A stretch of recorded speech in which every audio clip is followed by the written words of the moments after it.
ಇನ್ನು ಜಾಲತಾಣದಲ್ಲಿ ಪವಿತ್ರ ವಿಜಯಲಕ್ಷ್ಮಿ ಅವರ ನಡುವೆ ಫೈಟ್ ನಡೆದಿತ್ತು. ತುಂಬಾ ದಿನಗಳ ಹಿಂದೇನೂ ಅಲ್ಲ, ಒಂದೆರಡು ಮೂರು ತಿಂಗಳ ಹಿಂದೆ ಕಳೆದ ಜನವರಿ ತಿಂಗಳಿನಲ್ಲಿ ಆಗಿದ್ದಂತಹ ಒಂದು ಫೈಟ್ ಇದು. ಇನ್ಸ್ಟಾದಲ್ಲಿ ಪವಿತ್ರ ವಿರುದ್ಧ ದರ್ಶನ್ ಪತ್ನಿ ವಿಜಯಲಕ್ಷ್ಮಿ ಸಿಡಿದೆದ್ದಿದ್ರು.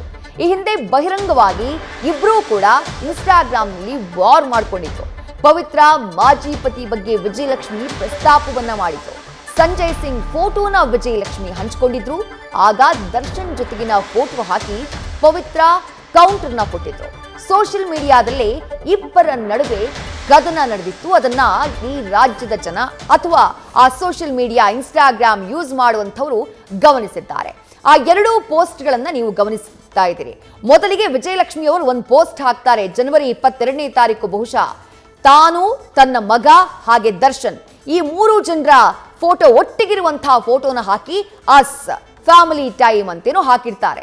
ಅದನ್ನ ನೋಡಿ ಪವಿತ್ರ ಗೌಡ ಆಕ್ರೋಶಗೊಂಡು ಪವಿತ್ರ ಗೌಡ ಆ ನಂತರ ನೀವೀಗ ಗಮನಿಸ್ತಾ ಇದ್ದೀರಲ್ಲ ಬಲಭಾಗದಲ್ಲಿ ಪವಿತ್ರ ಗೌಡ ಅವರ ಪೋಸ್ಟ್ ನಟ ದರ್ಶನ್ ಜೊತೆಗಿರುವಂತಹ ಫೋಟೋಗಳನ್ನ ಎಲ್ಲಾ ಫೋಟೋಗಳು ಇಷ್ಟು ವರ್ಷಗಳ ಕಾಲ ಏನು ಅವರು ಸೋಷಿಯಲ್ ಮೀಡಿಯಾದಲ್ಲಿ ಹಾಕದೆ ಅದನ್ನ ಬಹಳ ಗುಟ್ಟಾಗಿಟ್ಟಿದ್ರು ಆ ಎಲ್ಲ ಫೋಟೋಗಳನ್ನ ಹಾಕಿ ತಮ್ಮಿಬ್ಬರ ಸಂಬಂಧ ಏನು ಅನ್ನೋದನ್ನ ಪಬ್ಲಿಕ್ ಮಾಡಿಬಿಡ್ತಾರೆ ಪವಿತ್ರ ಗೌಡ ಯಾವಾಗ ಈ ಪೋಸ್ಟ್ ಅನ್ನ ಹಾಕ್ತಾರೋ ಆಗ ವಿಜಯಲಕ್ಷ್ಮಿ ಅವರಿಗೆ ಆಕ್ರೋಶ ದೊಡ್ಡ ಮಟ್ಟದಲ್ಲಿ ಹೊತ್ಕೊಂಡ್ಬಿಡುತ್ತೆ.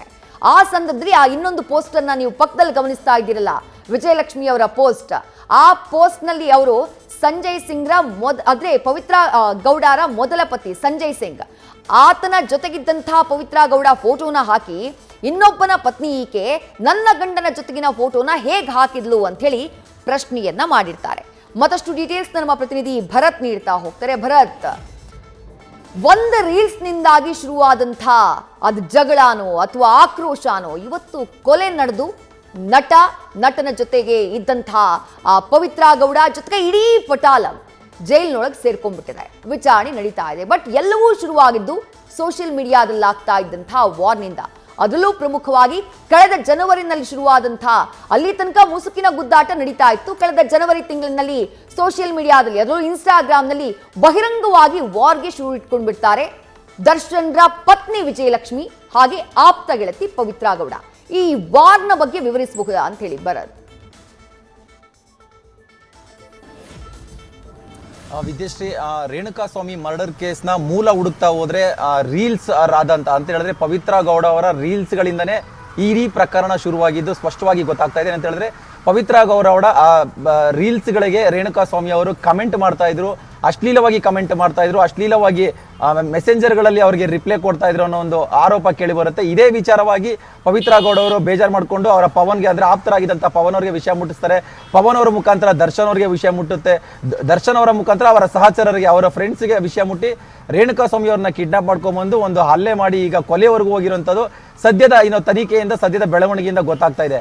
ಎಲ್ಲ ಒಂದ್ ಕಡೆ ರೇಣುಕಾಸ್ವಾಮಿ ಮತ್ತೆ ಪವಿತ್ರ ಗೌಡ ಅವರ ನಡುವಿನ ಈ ಏನು ಕಮೆಂಟ್ಸ್ ವಾರ್ನ ಹೇಳೋದಾದ್ರೆ ಅದಕ್ಕೆ ಇನ್ನೊಂದು ಹಿನ್ನೆಲೆ ಒಂದಿಷ್ಟು ಹೋಗ್ಬೇಕಾಗುತ್ತೆ. ಯಾಕಂತ ಹೇಳಿದ್ರೆ ಈ ಪ್ರಕರಣದಲ್ಲಿ ದರ್ಶನ್, ಪವಿತ್ರ ಗೌಡ ಜೊತೆಗೆ ದರ್ಶನ್ ಅವರ ಪತ್ನಿಯಾಗಿರುವಂತಹ ವಿಜಯಲಕ್ಷ್ಮಿ ಮೂರು ಜನರ ಸುತ್ತ ಈ ಪ್ರಕರಣ ಒಂದಿಷ್ಟು ಸುತ್ತಕೊಳ್ತಾ ಇದೆ ಅಂತ ಹೇಳ್ಬೋದು. ಪವಿತ್ರ ಗೌಡ ಮತ್ತೆ ದರ್ಶನ್ ಅವರ ಪತ್ನಿ ವಿಜಯಲಕ್ಷ್ಮಿ ನಡುವೆ ಸತತವಾಗಿ ಕಳೆದ ಕೆಲವು ವರ್ಷಗಳಿಂದ ಕೂಡ ಒಂದು ಸಾಕಷ್ಟು ಮುಸುಕಿನ ಗುದ್ದಾಟ ನಡೀತಾ ಇದೆ.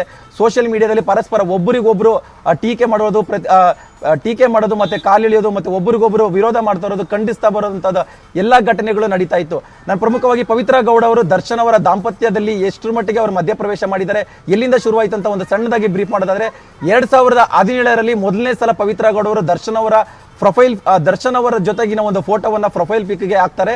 ಅಲ್ಲಿಂದ ವಿಜಯಲಕ್ಷ್ಮಿ ಅವರು ಪವಿತ್ರ ಗೌಡ ಅವರ ವಿರುದ್ಧ ಕೆಂಡ ಕರೆದು ಶುರು ಮಾಡ್ತಾರೆ. ಅಂತ ಹೇಳಿದ್ರೆ ತನ್ನ ಗಂಡನ ಫೋಟೋವನ್ನ ತನ್ನ ಪ್ರೊಫೈಲ್ ಪಿಕ್ ನಲ್ಲಿ ಇನ್ಸ್ಟಾಗ್ರಾಮ್ ಮತ್ತೆ ಟ್ವಿಟರ್ ನಲ್ಲಿ ನಲ್ಲಿ ಶೇರ್ ಮಾಡುವಂತಹ ಉದ್ದೇಶ ಏನಿತ್ತು ಪವಿತ್ರ ಗೌಡ ಅವರಿಗೆ, ಮೊದಲನೇ ಬಾರಿಗೆ ಪವಿತ್ರ ಗೌಡ ಅವರ ವಿರುದ್ಧ ವಿಜಯಲಕ್ಷ್ಮಿ ಅವರು ಬಹಿರಂಗವಾಗಿ ಅಂದ್ರೆ ಸಾಮಾಜಿಕ ಜಾಲತಾಣವನ್ನು ಬಳಸಿಕೊಂಡು ಒಂದು ಟೀಕೆ ಮಾಡುವಂತ ಕೆಲಸ 2017ರಲ್ಲಿ ಆಗುತ್ತೆ. ಇಲ್ಲಿಂದ ನಿರಂತರವಾಗಿ ಪವಿತ್ರ ಗೌಡ ಅವರು ದರ್ಶನ್ ಅವರ ಜೊತೆಗೆ ಹೆಚ್ಚಾಗಿ ಗುರುತಿಸ್ಕೊಳ್ತಾ ಹೋಗ್ತಾರೆ. 2019ರಲ್ಲಿ ಕುರುಕ್ಷೇತ್ರ ಸಿನಿಮಾದ ಶೂಟಿಂಗ್ ನಡೀತಾ ಇರುತ್ತೆ. ಆ ಶೂಟಿಂಗ್ ಸೆಟ್ ನಲ್ಲೂ ಕೂಡ ಪವಿತ್ರ ಗೌಡ ಅವರು ಕಾಣಿಸ್ಕೊಳ್ತಾರೆ. 2021ರಲ್ಲಿ ಮೈಸೂರಲ್ಲಿ ಒಂದು ಗಲಾಟೆ ನಡೆಯುತ್ತೆ. ಅಂದ್ರೆ ಸಂದೇಶ ಪ್ರಿನ್ಸ್ ಹೋಟೆಲ್ ನಲ್ಲಿ ದರ್ಶನ್ ಅವರು ಒಂದು ಸಿಬ್ಬಂದಿ ಮೇಲೆ ಹಲ್ಲೆ ಮಾಡಿದಂತ ಪ್ರಕರಣದ ವೇಳೆ ಕೂಡ ಪವಿತ್ರ ಗೌಡ ಅವರು ಅವತ್ತು ಹೋಟೆಲ್ ನಲ್ಲಿ ಇದ್ರು ಅನ್ನೋ ಒಂದು ವಿಚಾರ ಗೊತ್ತಾಗುತ್ತೆ. ಅದಾದ ನಂತರ ಪವಿತ್ರ ಗೌಡ ಅವರ ಒಂದು ಬರ್ತ್ಡೇ ಪಾರ್ಟಿ ಆಗುತ್ತೆ. ಆ ಬರ್ತ್ಡೇ ಪಾರ್ಟಿಯಲ್ಲಿ ದರ್ಶನ್ ಅವರು ಭಾಗವಹಿಸ್ತಾರೆ. ಈ ವಿಡಿಯೋಗಳನ್ನ ಕಿರುತೆರೆ ನಟಿ ಮೇಘಾ ಶೆಟ್ಟಿ ಅವರು ಸೋಷಿಯಲ್ ಮೀಡಿಯಾದಲ್ಲಿ ಹಂಚ್ಕೊಳ್ತಾರೆ. ಈ ಸಂದರ್ಭದಲ್ಲಿ ವಿಜಯಲಕ್ಷ್ಮಿ ಅವರು ನೇರವಾಗಿ ಮೇಘಾ ಶೆಟ್ಟಿ ಅವರನ್ನ ಟಾರ್ಗೆಟ್ ಮಾಡಿ ಒಂದಿಷ್ಟು ಕಮೆಂಟ್ಸ್ ನ ಸೋಷಿಯಲ್ ಮೀಡಿಯಾದಲ್ಲಿ ಹಾಕ್ತಾರೆ. ಅಂದ್ರೆ ತನ್ನ ಗಂಡ ಬೇರೆ ಒಂದು ಹೆಣ್ಣಿನ ಜೊತೆ ಇರುವಂತಹ ವಿಡಿಯೋಗಳನ್ನ ಪೋಸ್ಟ್ ಮಾಡೋದಕ್ಕೆ ನೀವ್ಯಾರು ಅನ್ನೋದನ್ನ ಮೇಘಾ ಶೆಟ್ಟಿ ಅವರಿಗೆ ಅವರು ಕೇಳ್ತಾರೆ. ಈ ಬೆಳವಣಿಗೆ ಆಗಿದ ತಕ್ಷಣ ಮೇಘಾ ಶೆಟ್ಟಿ ಅವರು ಆ ವಿಡಿಯೋಗಳನ್ನ ಡಿಲೀಟ್ ಮಾಡ್ತಾರೆ. ಅದಾದ ನಂತರ ಪವಿತ್ರ ಗೌಡ ಅವರ ಮಗಳು ಖುಷಿ ಗೌಡ ಅವರ ಬರ್ತಡೇ ಆಗುತ್ತೆ. ಈ ಸಂದರ್ಭದಲ್ಲಿ ದರ್ಶನ್ ಅವರು ಅವರ ಮನೆಯಲ್ಲಿ ಪವಿತ್ರ ಗೌಡ ಮತ್ತೆ ಖುಷಿ ಗೌಡ ಅವರ ಜೊತೆ ಕಾಣಿಸ್ಕೊಂಡಿರುವಂತಹ ಫೋಟೋಗಳು ಕೂಡ ವೈರಲ್ ಆಗುತ್ತೆ.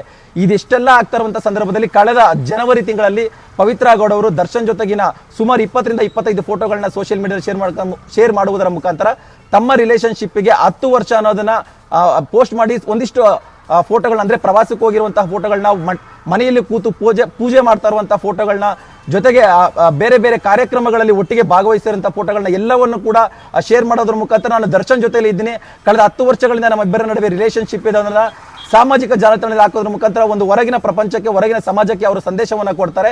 ಇದು ಎಲ್ಲೋ ಒಂದು ಕಡೆ ದರ್ಶನ್ ಅವರ ಪತ್ನಿ ವಿಜಯಲಕ್ಷ್ಮಿ ಅವರಿಗೆ ಕೆರಳಿಸುತ್ತೆ. ಅಂದ್ರೆ ದರ್ಶನ್ ಅವರ ವಿಜಯಲಕ್ಷ್ಮಿ ಅವರ ಅನುಮತಿ ಇಲ್ಲದೆ ತನ್ನ ಗಂಡನ ಫೋಟೋವನ್ನ ಪವಿತ್ರ ಗೌಡ ಅವರು ಸೋಷಿಯಲ್ ಮೀಡಿಯಾದಲ್ಲಿ ಹಾಕೋದಿಕ್ಕೆ ಎಷ್ಟು ಸರಿ ಅನ್ನೋ ಒಂದು ವಿಚಾರವನ್ನ ಇಟ್ಕೊಂಡು ಪವಿತ್ರ ಗೌಡ ಅವರ ಹಿನ್ನೆಲೆಯನ್ನ ಕೆದಕ್ತಾರೆ.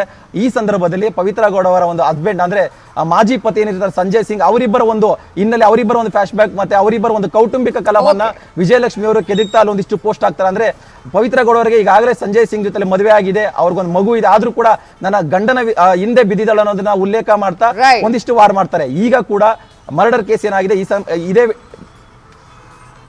ರೈಟ್. ಥ್ಯಾಂಕ್ ಯು ಭರತ್ ತಮ್ಮ ಡೀಟೇಲ್ಸ್. ನ್ಯೂಸ್ ಫಸ್ಟ್ ನಿರ್ಭೀತಿಯಿಂದ ನಿಮ್ಮ ಪರವಾಗಿ.